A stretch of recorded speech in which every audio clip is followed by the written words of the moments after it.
Today, we're looking at a scenario where the Washington Commanders could go offense in the first, second, and third rounds of the NFL draft. That coming up on a post-Senior Bowl mock draft Monday here on Locked On Commanders. Your daily podcast on the Washington Commanders. Part of the Locked On Podcast Network. Your team every day.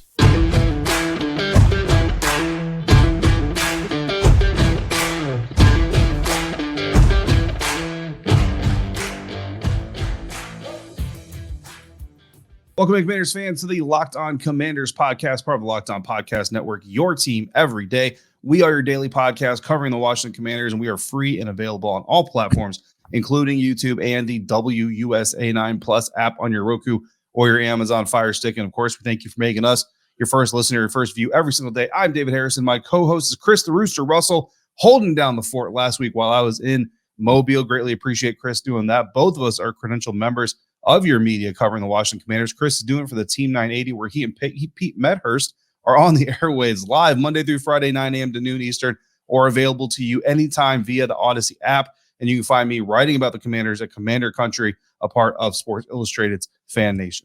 Yes, indeed. Today's episode is sponsored by BetterHelp. It's not a crisis line. It's not self-help. It's professional therapy done securely online and available to people worldwide.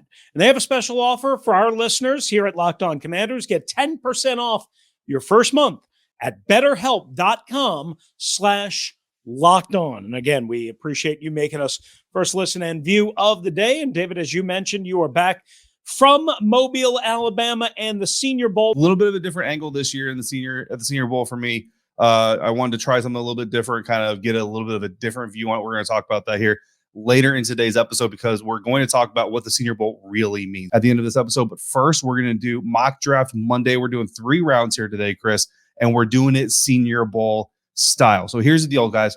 There's a lot of different ways people do mock drafts, right? You've got projected, or you got predictive, and you've got I can't remember what the other one. Basically, it's what I would do or what I think they will do, and those are two very popular styles of mock drafts. And I think it's always important when you're reading or listening to a mock draft, you understand what kind of mock draft you're dealing with. Because if I'm telling you it's predictive, then I'm telling you what I think Ron Rivera is going to do at 16 or at 47 or at 96, 97, whatever it turns out to be. If I'm telling you it's for me, I'm saying if I were the GM of the Washington Commanders, here's what I would do. And that's where you can come at me and say, you are smart or you are stupid. But if I'm telling you, here's what I think Ron's going to do, you can say, you don't know what you're talking about, or you do know what you're talking about.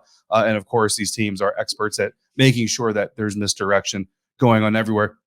But there's other types too. And some of these are scenario based. What we're talking about today is a Senior Bowl mock draft. So the rules for this is the only players on the board are Senior Bowl players. Now, that's not true for everybody. That's true for us, for what we are doing for Washington. And then the point is twofold. One is to give you guys hopefully a little bit of a better look at what the Senior Bowl class represents, how it's going to translate to the NFL draft this year. But two, it's also to kind of shine a light on what some of the needs and really kind of show you, because the Senior Bowl class, while it's a lot of players, is not all of the players. So if you notice there's a deficiency in edge rushers in this year's Senior Bowl class, which is not, but if there were, then that kind of tells you, like, maybe my team needs to take an edge rusher earlier, or maybe there's a really good guy later that we're going to talk about because of the Senior Bowl that maybe we wouldn't have talked. Like, how many people here, Chris, know Dorian Williams, linebacker from Tulane? Maybe not a lot of Commanders fans know who he is. You're going to find out today. So that's how we're doing this thing. That's how this exercise is going to go. So before pick number 16, no Senior Bowl players come off the board, which is not a complete surprise. This year, the quarterback class this year, not as strong as the quarterback class was certainly last year, right? But even last year, not a whole lot of first-round prospects were considered here in the Senior Bowl. And then you look at the trenches and still not either. But some good players still left on the board. Anyway, the top 3 available at pick 16, Chris, and these are PFF rankings in their big board as of right now, which are certainly going to be fluctuating as the season goes. So we'll continue to monitor those, as our listeners and viewers should too. But the top 3 guys, number 27 overall, guard O'Cyrus Torrence out of Florida. Number 31 overall, tight end Luke Musgrave out of Oregon State. And number 34 overall, linebacker Andre Carter, the second out of Army. And PFF has him listed as linebacker. Saw him a little bit with his hand in the dirt. Saw him a little bit standing up. So, I mean, teams can fluctuate. So don't get too wrapped up in the positioning. If you're out there looking at these rosters, sometimes it's how your team is going to use them. But those 3 guys, Torrence, Musgrave, Carter, Chris, At 16, those are your top three guys. Who do you want out of those top three above all else? From this group and the top three available that you just mentioned, David, I'm going to try and secure as big of a need as I have with as good of a player as I can get. Florida guard O'Cyrus Torrence. And again, I think we all understand the need here. You mentioned he's number 27 on PFF's board following the Senior Bowl. I think that's, again, moving up. Some people had him in the, top part of the second round, maybe middle of the second round. I know we discussed, I think it was last Mock Draft Monday, that Walter Football had him projected at 47 to the Commanders. Again, I don't think he's going to go that low, but I can't see it at 16, especially an interior guard.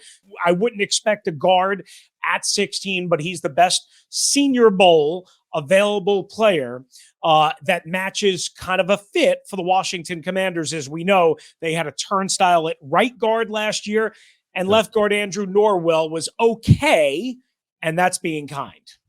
Yeah, I think out of the top three, I think the first guy I eliminate here is Andre Carter, the second, the linebacker out of Army, and that's no necessarily disrespect to him. It's just one, it's his skill set. I think is a little bit different than what the Washington Commanders defense is going to look for anyway. So I don't know that he's even going to be on their board. And again, that scheme. If we don't think a guy's going to fit our scheme or be able to do what we're coaching them to do, there's no reason to have him on the draft board. So again, he's going to go somewhere. He's going to get his NFL opportunity. The way that Nolan Laufenberg is, with the Washington Commanders right now out of Air Force, but I don't think it's going to be with the Washington Commanders. Luke Musgrave is a very attractive option here, tight end out of Oregon State. Had a very good week, showed some really good things. An okay blocker, much better receiver. To me, I don't know that the Washington Commanders need another one of that type of guy. I think they've got enough of that type of guy. I think if they're going to add a tight end, they need to find a guy that maybe is a little bit better of a blocker, and then an okay receiver, kind of like a O'Keefe that went to Tampa Bay out of Minnesota last year and did some really good things for them down there. So yeah, to me, it's got to be Cyborg. It's O'Cyrus Torrence, the guard out of Florida. And I'll tell you right now, the biggest knock on O'Cyrus is whether or not he's going to be agile enough and athletic enough to be a puller and to be a lead blocker on some of these stretch plays and do all these things and get in and out of the gaps. The problem he doesn't have is play strength, his ability to hold his own gap and assist his teammates and read the pass rush as it comes in. And that was on full display. I think he looked a little bit faster, a little bit more nimble than maybe people expected at the Senior Bowl, but still looked very strong. Now, he does have a tendency to plant his anchor and try to just hold up against defenders. And the problem with that in the NFL is you do that against a defensive tackle or a pass rusher and your anchor fails. Now you're in a situation where you're either going to the ground and your guy's running free or you're getting a holding penalty. So you want to see that technique cleaned up as well. Between now and the scouting combine, us, right, for the most part, media, but also fans, like we pretty much have this. We got Senior Bowl. We might go watch some other tapes, some other film from these players, but really that's it. But these guys are going into train. Like O'Cyrus Torrence today on Sunday, as we record this, is probably training today, and he's working on the things that he knows that these people want to see. And there's going to be reports from those trainers coming out. You had John Beck on the show last year doing some great stuff. Those trainers of these players are going to be talking to their buddies in the industry and kind of saying like, bro, hey, Cyborg, like his feet are looking really good. His speed and agility is getting a lot better. And then to look to see that and confirm that at the scouting combine. So while we're going to talk about this and we're going to kind of have a blank schedule of evaluation because we just don't have access to it, believe me, there's a lot of work happening. O'Cyrus Torrence, do I think he'll work up to 16? That might be a little rich anyway, but like 20, 21, certainly I can see him working his way into that range. Yeah, no doubt about it. All right. Coming up, David, we're going to take a look at the potential day 2 picks for the Commanders as Senior Bowl Mock Draft Monday rolls on here on Locked On Commanders. But first, guys, this show is sponsored by BetterHelp Therapy Online. Unfortunately, as you know, life does not come with a user manual. There is no textbook to figuring out everybody's unique challenges. So when it's not working for you, it's natural. It's normal to feel stuck and sometimes like there's no end in sight. But therapists are trained to kind of help you try and figure out where there is a light at the end of that tunnel and how you can make things better and try and figure out what makes you tick.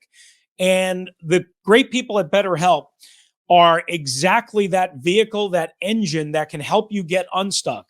They've hooked up 3 million people, actually more than 3 million people, with licensed therapists all 100% online, and they're going to save you the hassles of driving to an office, being in an awkward waiting room, and then kind of feeling like, oh, wait a second, is this the right thing for me? BetterHelp is going to solve that, because you could switch counselors at any therapists at any point if you don't feel like it's a good match. So here's what we want you to do.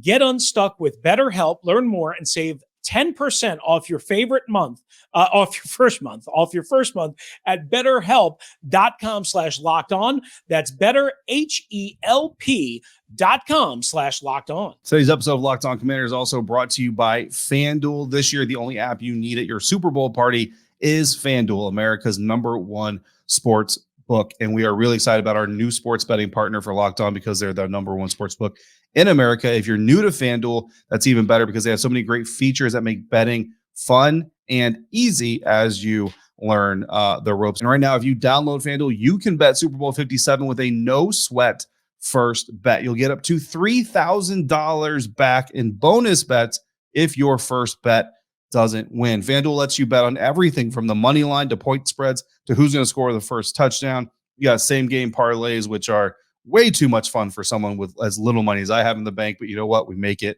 work anyway. The FanDuel Sportsbook app is also safe, secure, and super easy to use. And best of all, you can get paid your winnings instantly. I mean, as soon as the clock hits 0 and Daniel Gafford gets me plus 7.5 rebounds, my money is in my account. It is amazing. So join FanDuel today at FanDuel.com/lockedon to claim your no sweat first bet on Super Bowl 57.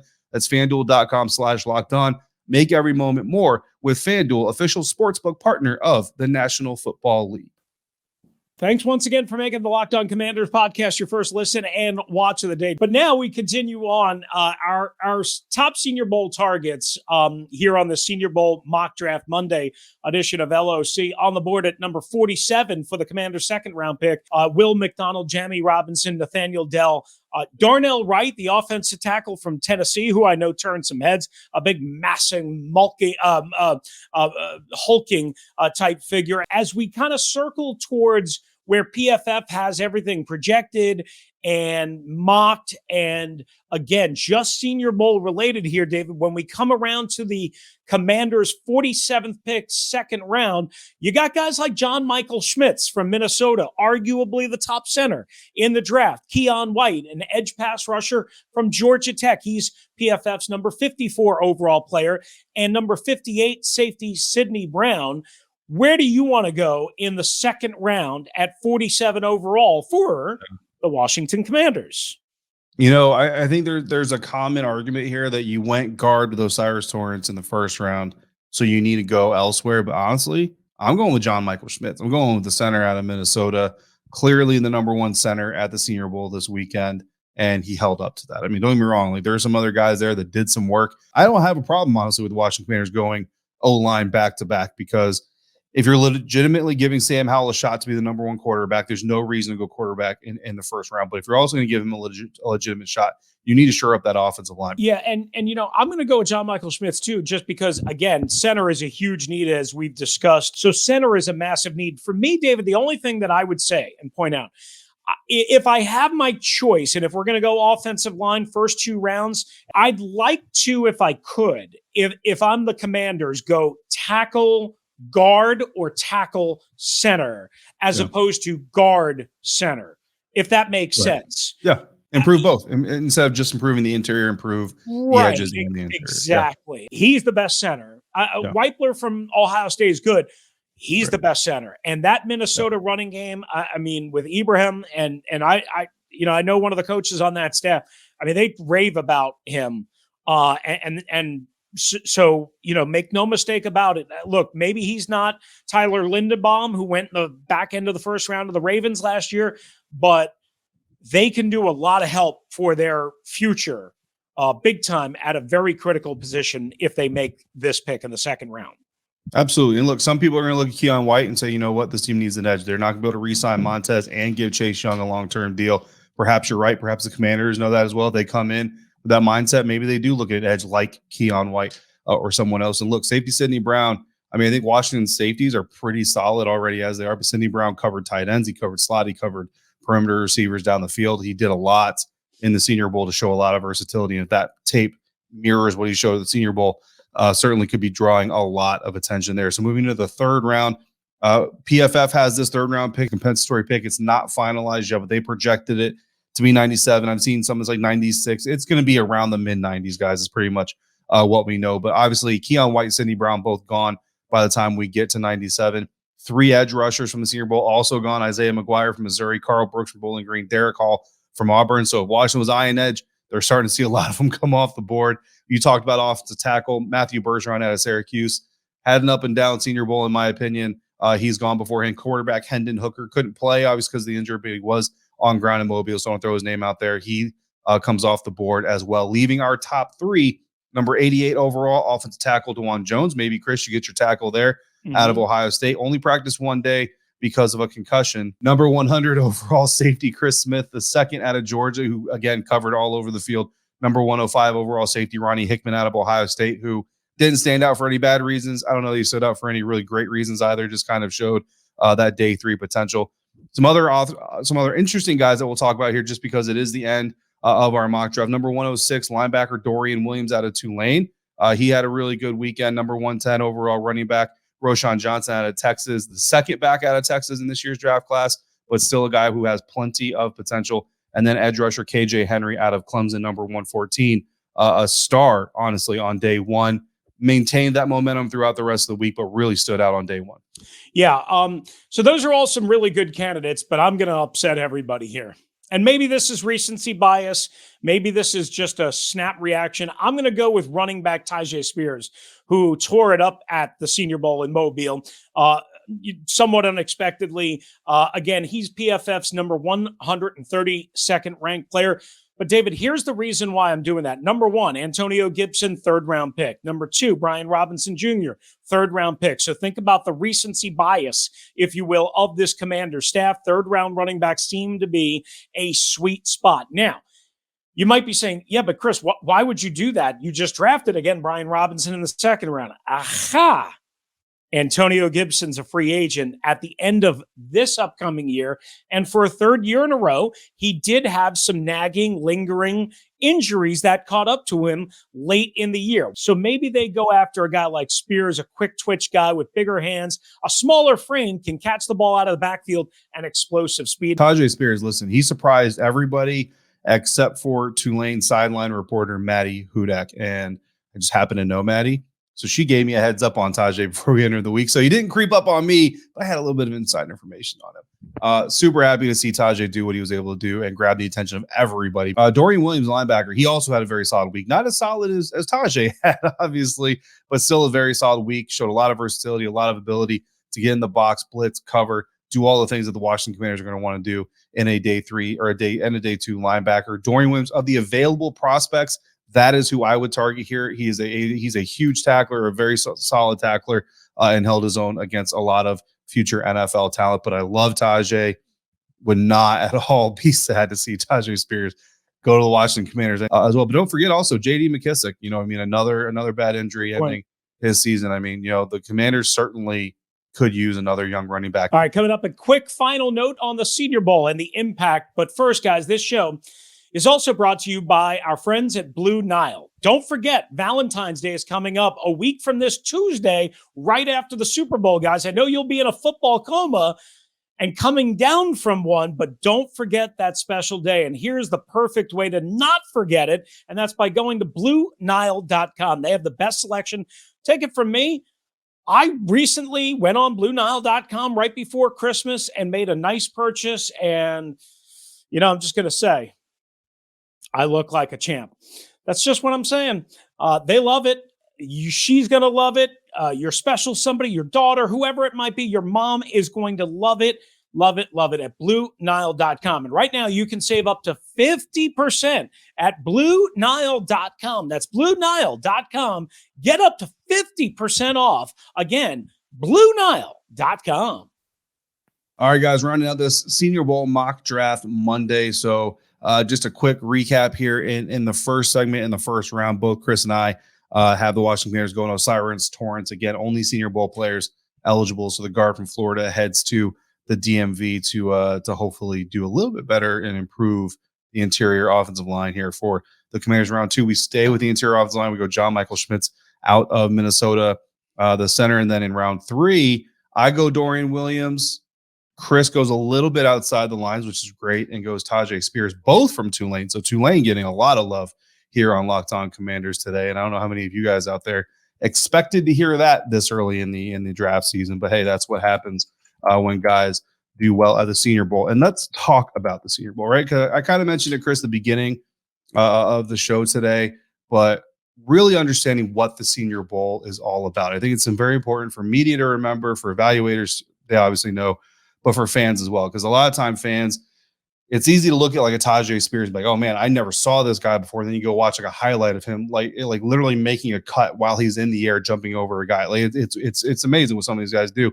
And you kind of fall in love with these guys. And look, draft analysts can be guilty of it too.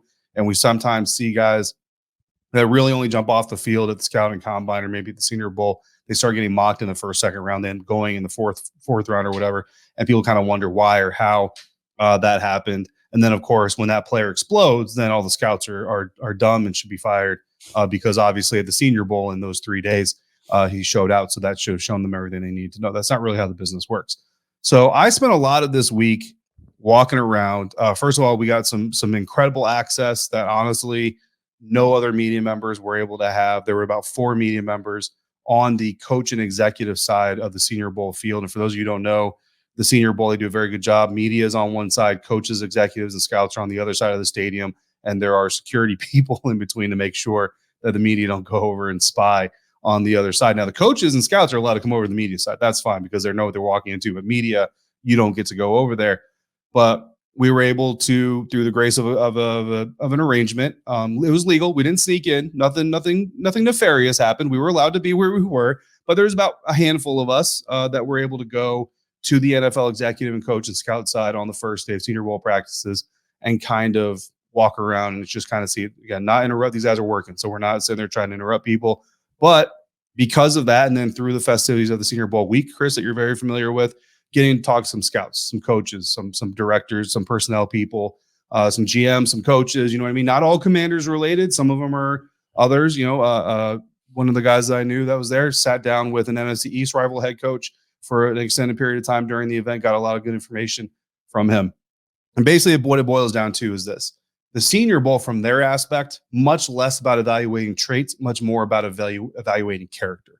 How does a guy work? How does a guy react to this stressful situation? They're up late. They're up early. They're studying NFL schemes, playbooks, knowledge, language for the very first time. They're getting in-person coaching. These guys are getting their butts chewed in front of a crowd for the first time, a lot of them in a long time, if not ever. Like, these guys don't get their butts chewed in front of spectators very, very often. That's happening for the first time. How does a guy respond to that? How does a guy come in day 2, day 3 when they're obviously fatigued? They've been doing interviews. They've been getting late night phone calls. How is that motor still running on the third day? And then, of course, on the game day, much more about getting to know the person than it is getting to know the player, but also the opportunity. If you stand out, then perhaps you can make yourself some money. But the first priority is getting to know the young man. And I know, Chris, you have more on that second point as well. Yeah. So the point that I wanted to add, I've had many conversations with many coaches, scouts, executives, what have you, over the years, as you have. But Scott Campbell was a longtime senior personnel executive for the Washington NFL franchise.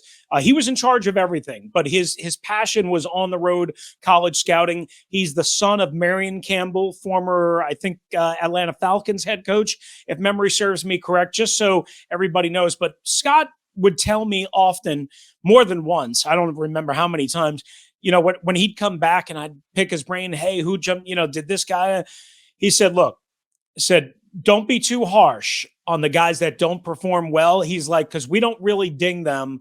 And here's why. They haven't practiced in a couple of weeks. They haven't, like you said, they haven't worked with these particular coaches. They're learning new terminology, a new scheme. They're working with new teammates. There's no there's no connection, if you will, quarterback to wide receiver, offensive lineman to offensive lineman, so on and so forth. So we don't really ding them if they perform badly at the Senior Bowl, what you said, it's about learning their personality, their traits, their work habits, all that stuff, evaluating all that. And it all goes into the mix. The one thing he also would, though, point out is because of the same scenario, if a player did shine, if a player did really unexpectedly or really well, maybe to surprise people, that did count in their eyes, because again, they're facing the same challenges and logistics that we're just talking about. Again, rough situation thrown into this hopper, what have you, but they found a way to shine. And so they would get an extra check mark, if you will, if the tape matched up, of course, with what the scouts and executives saw down in Mobile. So again, just some perspective when you see winners and losers, studs and duds, that type of thing, that at least one organization and one heavy high-level scout said, hey, this is how most teams do it. Again, Absolutely. Maybe not every team, but most teams. Right. Yeah. Everybody's going to have their own way. Everybody's going to have their own flavor to it. Absolutely. And I will put this out kind of supporting that. Like, the scouts and kind of like the personnel executives and like the director of college scouting, all this. So like they've been watching these guys. Like this is not, this is our first time seeing a lot of these. Like I never watched Tayjae Spears through the lens that I did this week. I've seen Tulane play, especially the Cotton Bowl, but like I didn't watch them through this lens until this week. They've been watching them through that lens. Mm-hmm. I mean, some of these guys for more than 2 years, honestly. Yep. They've got files on these guys going back quite a ways. But then some of the other people in attendance, like head coach, stuff like that, like they're not necessarily doing that all season long because they've obviously got their hands full with other things. Mm-hmm. I will tell you, Brandon Olson, Locked On Gators, he put this out, so I will put this out. He spoke to an NFL head coach, not going to say who, because don't need people adding him on Twitter necessarily, who told us or told Brandon day one of Senior Bowl practice, first time he'd watched college football all season long. He hadn't watched a lick of college football the entire season because he's focused on doing what he's doing. Now, I will tell you, he got his team to the playoffs. So maybe there's something to that method, you know what I mean? But he knows his not executive, but his scouts, his director of college scouting, all that stuff. They're all doing their job, doing the legwork. So now when he needs to catch up, he's got a full Rolodex or full file of information he can go to after he sees these guys for himself, and then pull into to that. So again, just some perspective. Really is really what it boils down to, is just trying to put some perspective on the thing. The game itself, the practices being televised, that's much more of a media mechanism, and it's for the fans, which I think is absolutely great that they do that.